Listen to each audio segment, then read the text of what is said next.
Hello everyone, welcome back to the Final Tackle podcast, and I'm joined by Parramatta legend. His name is Peter Wynn. Thanks for joining us today. And what's it like at the store today? Yeah, a lot of optimism for the Parramatta fans, hoping to cement that top four position. Obviously, West Tigers are probably ambitious in the fact they'd like to go out with a win for Benji Marshall. But from my point of view, I'm hoping that doesn't happen. I think I'm probably speaking on behalf of all the Parramatta fans and probably the players as well, that it's such a big win today for Parramatta will really elevate them into that top four and cement what the groundings that they'll need to progress into the finals. Yeah, no, for sure. And speaking of Parramatta, obviously you played for Parramatta in the 80s, 90s, and late in the very late 70s. What was it like playing in those grand finals, the 82, the 83, and the 86? And which one do you hold closest to your heart? Well, that's a good question, isn't it? I've been a rugby league player since about 1964, right through 1990. So loved the game as a kid. Fortunate enough to progress through all the country city games and regional games and getting a start with Parramatta back in 1978. And then fortunate enough to come to a club that was on the verge of greatness with the grand finals they won in 81, 82, 83 and 86. Yeah, very good. Yeah.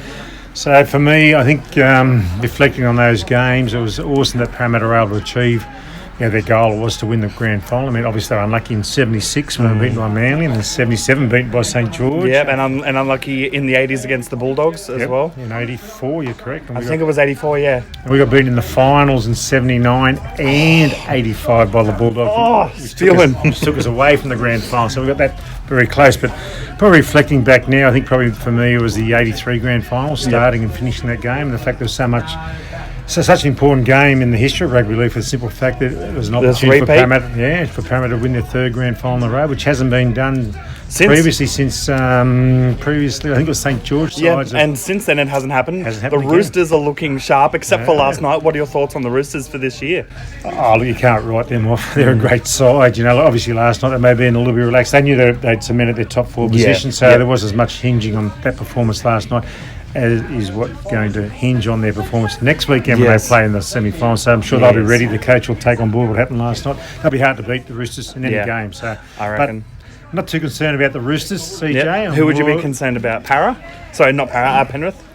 Oh, look, I think my thoughts are with Parramatta. I'm hoping they obviously move into the semi-finals next week with a nice bit of momentum from tonight's game, but we'll just see what happens. I think probably the top teams to date have been the Roosters, the Storm. The Raiders are sniffing around. You can't go past Penrith this year. Yeah, Penrith have been almighty, haven't they? They only one game too. And Parramatta, and they drew one with the Knights. Yes, So other than that, they've been perfect, more or less. Fingers crossed for Penrith fans. And for Para fans, fingers crossed for you guys tonight. What is your personal highlight looking back on your career? I think probably in the whole scheme of things is wearing that green and gold jersey for Australia. I mean, as a kid, you grow up wanting to achieve that sort of goal. When my career of rugby league blossomed and went further, I didn't really know where I'd be playing in Sydney. Obviously, that was another goal. Because you were playing for Thirroul before you were playing for Para, Very good, yes. Thank you. I was. And fortunate enough to play in the Illawarra divisional sides and play in that Amco Cup those days and get enough recognition to be able to get an opportunity to come and play in Sydney. But I think probably as a kid growing up, you always want to wear the green and gold for Australia. So I think that's probably the greatest highlight of my life. And then once you join a club like Parramatta and you're in Sydney, then that's an automatic goal at the start of every year. You dream about winning that grand final at the end of the year. So that's the goal that we used to set. And you did it 4 times. 4 times. It's not too bad, is it? That's a pretty good crack. Who was the, you could say, most intense team that you played against during your time?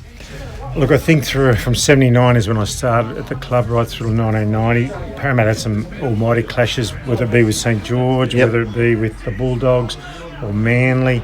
There's some great teams in the competition those days. And I just think every game, when I was a kid, people used to say every game's a grand final and you're playing Sydney. And when you got to Sydney, you realise how intense each game is. Obviously, when it came to a grand final, everybody goes to the next level. But the week in, week out, it's a tough grind. It's physically tough. It's mentally tough as well. You're under the scrutiny of the media. You're under the scrutiny of your fans. So there's a lot of pressure put on you. And you absorb that sort of pressure and hopefully come through the other side and live up to everyone's expectations, plus live up to your own expectations of playing well. Yeah, for sure. We've still got about 6 minutes left, so let's go with You lost the Dally M Rookie of the Year to your brother. Ooh, very observant of What, you, yes. what was that like? First of all, being nominated for such a prestigious award, and then it's going to the family, you could say, anyway. Yeah, that's interesting. Like as a kid, you want to play for country initially, right? Yeah. So Or city, if you're from city. if you're from city, that was a big thing, like as a kid growing up in the country, you'd always tune into Country City Week. Yep. And then I was fortunate enough to play for country in 1978, and to get to play at the Sydney Cricket Ground, we went for a 2-week tour around Queensland. So first of all, you had to pick the combined country, and then they cut it down the centre, and they picked the country first and the country seconds. And my brother and I actually played alongside each other for country first back in 1978. Wow, that would have been awesome to play alongside your brother. It was awesome. Running out the member stand at the Sydney Cricket Ground was quite a thrill as well. And we didn't win that day. We were up against a pretty good side. I'll tell you, their backline had Tommy Rodonicus, Bob Fulton, Mick Crone, Steve Rogers, Graham Eady. They had some superstar In other players. words, yeah. And they got us. But then the following year, we both got picked for City. Okay. So I was with Parramatta, Graham was with St George. Okay, so that's why you're able to play for City? Is that? Yes. Yep. In those days, if you play with the Sydney team, you got picked for City. Okay. And then, of course, after that became Origin, Country Origin, City Origin. So we're both able to do. So the interesting thing about it was that year I got picked for New South Wales. Yeah. And my brother Graham didn't.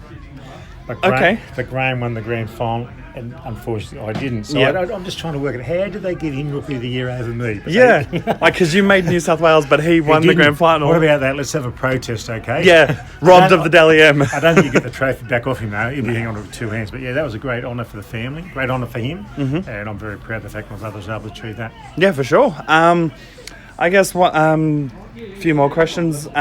What advice would you give to any youngsters who want to, make it in the big league? You've got to want to do it. I know it comes from inside you. There's so much, there's so many opportunities that are presented to you through rugby league. Certainly for myself, I came from the country. Wasn't anything special as far as wealth or anything like that in the family. It was all about giving the opportunity to chase your dreams. That's what rugby league does. It's a dream creator. Yeah, it does 100%, and I just think for any young kid who wants to just chase your dreams, never give up on something you can't go a day without thinking about. Yeah. So if I use that phrase for myself, I always dreamt about playing for Australia, never ever. You didn't stop until you made that dream. I went through plenty of injuries. I know in 1981 I busted my knee and I was out for 12 months. That was very hard to take, mentally and physically. A lot of work had to be done to get back onto the field. But as I said, never give up on something you can't go a day without thinking about. So I think I always thought about my dream was to play for Australia. And the thing about it is try and mix with the people that have got the same sort of goals as you and be influenced by the good people around you. I know Jack Gibson kept in contact with me right through that 81 season when I was injured. Yep. And it's never give up, and when the opportunity comes, take every play and go on every play. Yeah. Take every opportunity, be ready for it. So I mean that's deep, but it's realistic stuff. Yeah. And the smart coaches that you mix with are able to give you that information and absorb it. And I've been lucky to have been able to take that into business as well. I was going to say, speaking of your business, what was the driving factor in the 90s to create what is now undoubtedly probably one of the biggest rugby league and or sporting goods stores in Australia wide? No, I think probably as a kid I used to work in a little shop in Werris Creek, and I liked retail, and my partner and I got together. We used to go to school together, and we got together at the end in the mid-80s, and I'd been a teacher for 9 years, so that was my job. Yep. I trained to be a mathematics teacher in Wollongong. That's why I played for Thurrool. Yep, and that makes sense, yep. But I pretty well was ready for a change, so the challenge was to... You got inducted into the Parramatta Hall of Fame. What was that feeling and all that like for you? Oh, that was a huge thrill. When you play for Parramatta Eels week in, week out, and every time you take the field, you're playing at your best. You prepare yourself so that you can give your best effort for the club, for your teammates around you, for the fans, and it was a huge thrill to be nominated in the first place, and then to be actually selected in one of the second rowers in the Hall of Fame was very satisfying. And it was also exciting too because my mum and dad were there the night they announced it. Oh, wow. Especially my brother was there as well. So yeah, it was good, and to be named alongside that team, there's some awesome players, and in respect the other guys that were nominated my position, to be nominated amongst those greats. I mean, anyone could have been chosen, I think, and would be worthy of that sort of recognition. Yeah, for sure. So the Eels had a good win last night. Well, I mean, I personally think it was a bit of an ugly win because they could have capitalised on the wing about twice more than they did. What are your thoughts on A, the game as a whole, and B, that shot from Duahi on Sivo? Yeah, that was interesting, wasn't it? I mean, what's he weigh? He's about, 95? Yeah, and Sebo's 120, something like that. Yeah, it's, the rules are there, I suppose, but I think he did well to stop Sebo. Yeah, I'd rather take a penalty because you can defend a set than let the try in. And, as far as the game's concerned, it's good to get the 2 points, and as a former player, you play any game to win, and whatever it takes to do that, whether it's playing, whether the team performs at the highest level, whether they're down and still get the 2 points is amazing. Parramatta won last night. They gained their 2 points. They go into the finals next weekend as a winning team. Yep. Who do they go up against? Well, looks like they're going to be up against the Storm, don't they? Yeah, it's up there, isn't it? I believe so. Lang Park. Oh, is it Lang Park? Yeah, Lang Park, yeah. And there's plenty of incentive there for the Eels to do well. I mean, I certainly remember back to the final last year, they were beaten in Melbourne. Fun fact, every final that Parramatta have played in since 2005, they've lost to the Storm. Is that right? Yeah, every final since 05 has been against the Storm, and they've lost, including that unfortunate 09 grand final. Well, the way I look at that is that we're closer to a win. Exactly. This weekend. 100%. Right? So let's hope it does happen up there. Yeah, no, fingers crossed. Who was your favourite player to play with during your time? Who was like your best mate that you would room with on away games and stuff like that? I was lucky to play alongside some awesome players. I mean, you can name all those players. Mate, all of them are gods. But I think in my time, I roomed with Paul Mears on a regular basis on trips away. We both played in a similar sort of position, second row, front row. I suppose towards the end of my career, but he was a young bloke, young whippersnapper coming through, and we got on well. We still do get on quite well. But I think probably as nominating the players that I liked, I couldn't go outside anyone that played for the Eels. They're all good. Didn't have a fallout with anyone. It was that's a very special good. moment. That's the type of team mentality that you want. You don't want but I'm seeing a lot at the Panthers this year. They're best buds off the field as well as on the field. Yeah, that sort of respect and camaraderie oozes out of that team. I'm sure it did nowadays as well. I felt the same sort of thing. It really did. Like watching back Parramatta games from the 80s, yeah, more or less, it's you guys were on, and that just doesn't happen overnight or at training. It's like outside of training, outside of the games. It's you guys were a team, Like in those days, Parramatta had a lot of success as club champions, right? To be club champion, you've got to be good in all three grades. So any player could step up from the lower grades and play first grade and get the job done.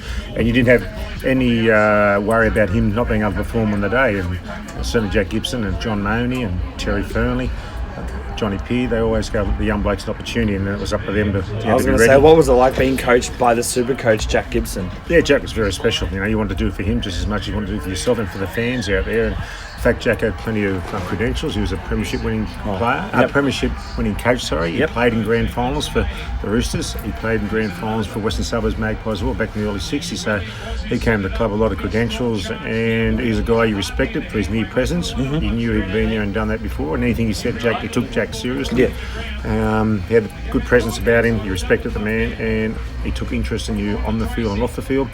And to this day, you still respect the man. Yeah, for sure. So we've got a question from a diehard Para fan. I can't remember his name. Robbie Hanlon.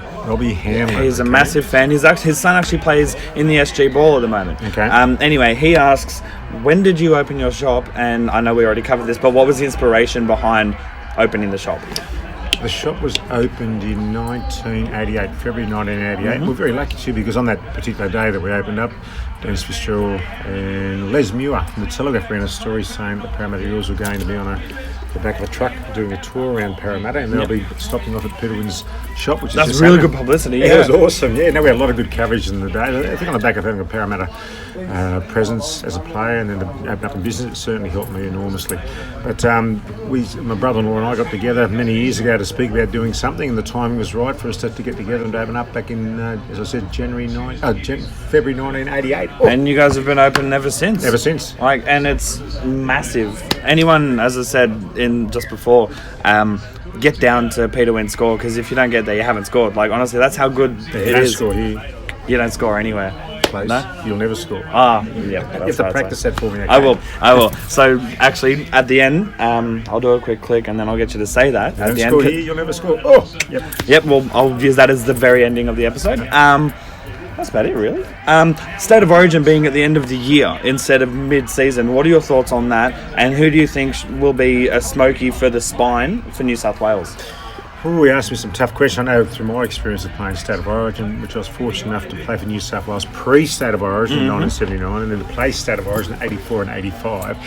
The winning years for New South Wales, I'm pretty sure. Wasn't it the first one was 84 or 85 for the Blues? I was very fortunate to play in the team that won the series for the first time. Yeah. Queensland had won it 80, 81, 82, 83 and 84. Yeah, so it was 85 that the Blues won it. I was very lucky to play on that side alongside some great players. From Parramatta was Steve Ella, Brett Kenny and Eric Grath. And of course, Steve Morton was an awesome captain. Yep. Crusher Cleo, Blocker Roach. There were some great players here, and we got the job done, which is good. We won the first game up in Brisbane, and then we came to the Sydney Cricket Ground to win the second one, and that was probably a whole lot of my career as well. Being out there on the Sydney Cricket Ground, winning for New South Wales in front of the huge crowd that was there on that night, and even to be able to do a lap of honour after winning that series, and it meant so much. It means so much to New South Wales people. I mean, a lot of people reflect on the fact that we lifted Steve Mortimer up. Yep. That's an inspiring photograph that shows a lot of hard work. The biggest thing for me from that series was the fact that leading up to that second game, there was a lot of geeing up, a lot of pumping of each other's, and we got to that game, we led 12-0. Yeah. Queensland came back and headed us 14-12. So that was a bit of a eye-opener, because all that hard work that you put into, all that geeing up, all that preparation, all of a sudden, the blokes around you, and you could just sense that they wanted just as bad as well. We got the job done. Brett Kenny scored the winning try, and we ended up winning on 2014. Would that be right? 21-14? I think so, yeah, something like that, yeah. And yeah, so speaking of the State of Origin at the end of this year, what are your thoughts on it being at the end of the year? And do you think it should be at the end of the year from now on? I'm glad it's on. It's been a tough year with COVID. I'm so glad they put this 3 weeks locked in November. Awesome to have that series. Queensland to be fit, New South Wales to be fit and strong, coming out of the finals weekend. So it gives the selectors plenty of time to pick the two best teams. I think we've all been used to it being mid-season. I think it'll help with if they do keep it at the end of the season next year and all that. Once it's all become like that, it'll be great, because teams like, say, the Broncos or the Parramatta Eels or the Bulldogs won't be decimated mid-season by players going out and doing origin duties. Yeah, there's for and against with everything, isn't there? It's been a tradition to have it mid-season. It has, the guys at the top can make the decision. But for me, I'm just glad that State of Origin still exists, hasn't been destroyed by the COVID virus, and we're all looking forward to what's going to happen. It gives us an extra 3 weeks at the end of the season. It does, yeah. And that's pretty much it. That's about it. CJ, thank you for having me. Appreciate your podcast. CJ, don't forget, if you don't score here, you'll never score. That's it.